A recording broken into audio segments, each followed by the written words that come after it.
ಬುಧವಾರ ಸಂಜೆ ಮಧುಗಿರಿ ತಾಲೂಕಿನ ಕಾಟಗಾನಹಳ್ಳಿ ಗ್ರಾಮದಲ್ಲಿ ಎರಡು ಕಾರುಗಳ ನಡುವೆ ಅಪಘಾತ ನಡೆದು 6 ಜನ ಸಾವನ್ನಪ್ಪಿದ್ದಂತಹ ಘಟನಾ ಸ್ಥಳಕ್ಕೆ ಗೃಹ ಸಚಿವ ಡಾಕ್ಟರ್ ಜಿ ಪರಮೇಶ್ವರ್ ಭೇಟಿ ನೀಡಿ ಪರಿಶೀಲನೆಯನ್ನ ಮಾಡಿದರು. ಇದೇ ಸಂದರ್ಭದಲ್ಲಿ ಮಾತನಾಡಿದ ಅವರು, ನಿನ್ನೆ ರಾತ್ರಿ ಮಧುಗಿರಿಗೆ ಸೇರಿದ ಜಾಗದಲ್ಲಿ ಎರಡು ಕಾರುಗಳ ನಡುವೆ ಮುಖಾಮುಖಿಯಾಗಿ ಅಪಘಾತವಾಗಿದೆ. 6 ಜನ ಪ್ರಾಣ ತೆತ್ತಿದ್ದಾರೆ. ಇಬ್ಬರಿಗೆ ಗಂಭೀರ ಗಾಯವಾಗಿದೆ. ಇಂದು ಬಹಳ ದುರದೃಷ್ಟಕರ ವಿಚಾರ ಎಂದು ತಿಳಿಸಿದರು. ಇದು ಸ್ಟ್ರೈಟ್ ಜಾಗ ಆದರೂ ಅಪಘಾತವಾಗಿರೋದೇ ಆಶ್ಚರ್ಯ ಅನ್ಸುತ್ತೆ. ಹಿರಿಯ ಅಧಿಕಾರಿಗಳು ಸ್ಥಳಕ್ಕೆ ಬಂದಿದ್ದಾರೆ. ಏನ್ ಮಾಡಬೇಕು ಅಂತ ನಿರ್ಧರಿಸಿ ಹೇಳ್ತಾರೆ. ಅಲೋಕ್ ಕುಮಾರ್ ಬಂದಿದ್ದಾರೆ. ಐಜಿ ಲಾಬುರಾಮ್, ಎಸ್ಪಿ ಅವರು ಸಹ ಇದ್ದಾರೆ. ಕೇಶಿಪ್ ಅವರನ್ನ ಕರೆಸಿಕೊಂಡು ಏನ್ ಮಾಡಬೇಕು ಅಂತ ಸ್ಟಡಿ ಮಾಡಿ ಸಲಹೆಯನ್ನ ಮಾಡ್ತಾರೆ. ಇಡೀ ರಾಜ್ಯದಲ್ಲಿ ಅಪಘಾತವಾಗಿ ಸಾವಿರಾರು ಜನ ಸಾಯ್ತಿದ್ರು. ಅದನ್ನು ಕಂಟ್ರೋಲ್ ಮಾಡಬೇಕು ಅಂತ ನಮ್ಮ ಸರ್ಕಾರ ಅಧಿಕಾರಕ್ಕೆ ಬಂದ ಮೇಲೆ ರಾಷ್ಟ್ರೀಯ ಹೆದ್ದಾರಿ, ರಾಜ್ಯ ಹೆದ್ದಾರಿ, PWD ಅಧಿಕಾರಿಗಳಿಗೂ ಎಲ್ಲರಿಗೂ ಹೇಳಿ ಇರುವ ಅನುದಾನದಲ್ಲಿ ಎಲ್ಲೆಲ್ಲಿ ಆಕ್ಸಿಡೆಂಟ್ ಪ್ರೂಫ್ ಜಾಗ ಇದೆ ಅಲ್ಲಿ ಕ್ರಮ ಕೈಗೊಳ್ಳುವಂತೆ ತಿಳಿಸಿದ್ದೇವೆ. ಮೈಸೂರು ಟು ಬೆಂಗಳೂರು ಹೊಸ ರಸ್ತೆ ಆದ ಮೇಲೆ 4 ತಿಂಗಳಲ್ಲಿ 100ಕ್ಕೂ ಹೆಚ್ಚು ಜನ ಪ್ರಾಣವನ್ನ ಕಳೆದುಕೊಂಡಿದ್ದಾರೆ. ಅದು ಗೊತ್ತಾದ ಮೇಲೆ ಏನು ಕ್ರಮ ಕೈಗೊಳ್ಳಬೇಕು ಅಂತ ರಸ್ತೆ ಮಾಡಿದವರಿಗೆ ಸೂಚಿಸಿದ್ದೇವೆ.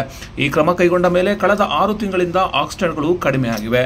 ಪ್ರಾಣ ಕಳೆದುಕೊಂಡವರ ಸಂಖ್ಯೆ ಕೂಡ ಕಡಿಮೆ ಆಗಿದೆ. ಇನ್ನೂ ಹೆಚ್ಚಿನ ಕ್ರಮ ಕೈಗೊಳ್ತೇವೆ. ನಿನ್ನೆ ಸರ್ಕಾರದ ಮಟ್ಟದಲ್ಲಿ 1,500,000 ಕೋಟಿ ರೂಪಾಯಿ ವೆಚ್ಚದಲ್ಲಿ ಅನುಮೋದನೆಗಳಿಗೆ ಕಳುಹಿಸಿದ್ದೇನೆ. RTO ಕಚೇರಿಗಳಿಗೆ ಡ್ರೈವರ್ಗಳಿಗೆ ತಿಳುವಳಿಕೆಯನ್ನ ಮಾಡಬೇಕು. ಹೈಸ್ಪೀಡ್ ಹೋದ್ರೆ ಡ್ರೈವಿಂಗ್ ಲೈಸೆನ್ಸ್ ಅನ್ನ ಕ್ಯಾನ್ಸಲ್ ಮಾಡುವಂಥದ್ದು. ನಿನ್ನೆ ಆಗಿರುವ ವಿಷಾದಕರ ಮತ್ತು ಮೃತರ ಆತ್ಮಕ್ಕೆ ಶಾಂತಿ ಸಿಗಲಿ.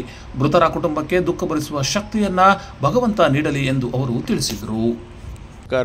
ಸರ್ಕಾರದಲ್ಲಿ 100 ಕೋಟಿ ರೂಪಾಯಿಗೆ ಒಂದು ಪ್ರಸ್ತಾವನೆಯನ್ನು ಕಳಿಸಿದ್ದಾರೆ ಇಲಾಖೆ ವತಿಯಿಂದ. ಅದನ್ನು ಕೂಡ ನಾನು ಈಗಾಗಲೇ ಅಪ್ರೂವ್ ಮಾಡಿ ಫೈನಾನ್ಸಿಗೆ ಕಳಿಸ್ಕೊಟ್ಟಿದ್ದೇನೆ.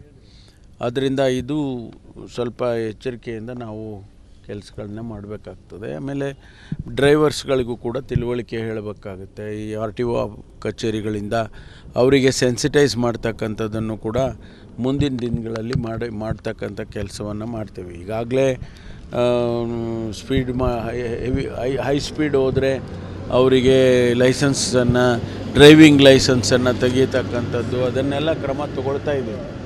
ಅದರಿಂದ ಇವತ್ತು ನೆನ್ನೆ ಆಗಿರ್ತಕ್ಕಂಥದ್ದು ಭಾಳ ವಿಷಾದಕರ. ಯಾರು ತೀರ್ಕೊಂಡಿದ್ದಾರೆ ಅವರ ಕುಟುಂಬದ ವರ್ಗದವರಿಗೆ ಭಗವಂತ ನಷ್ಟವನ್ನು ಭರಿಸ್ತಕ್ಕಂಥ ಶಕ್ತಿ ಕೊಡಲಿ ಅಂತೇಳಿ ಅವರಿಗೆ ಆತ್ಮಕ್ಕೆ ಶಾಂತಿಯನ್ನು ಕೋರ್ತೇನೆ.